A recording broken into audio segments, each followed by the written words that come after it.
High, তাহলে আজকে আমি ড্রাগন ফ্রুট হারভেস্ট করব। অনেকটা সন্ধেই লেগে গেছে প্রায়। আর দুটো ড্রাগন ফ্রুট পেকেও গেছে, কিন্তু খুবই ছোট।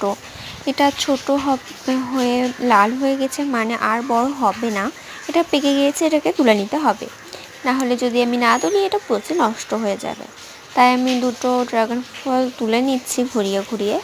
আর তুলতে গিয়ে এটা একটু ভেঙেও গেছে, আর প্রচুর রসালো ফল দুটোই। এবার আমি কেটেও দেখাবো। এটা দেখুন, কাটছি আমি। এটা কিন্তু প্রচুর রসালো, একটু ছোট হলেও রসালো। এই দেখুন, এই ফলটা তাও ভেতরটা আরও ছোট, কারণ ড্রাগন ফ্রুটের খোসাগুলো প্রচুর মোটা হয়। আর এটা প্রচুর মিষ্টি ছিল, যেরকম রসালো সেরকমই মিষ্টি। আমার গাছের প্রথম ড্রাগন ফল এটা। তাহলে তুলে দিচ্ছি। আগেও হারভেস্ট করেছি আমি, আমার ভিডিওতে আপনারা দেখেছেন।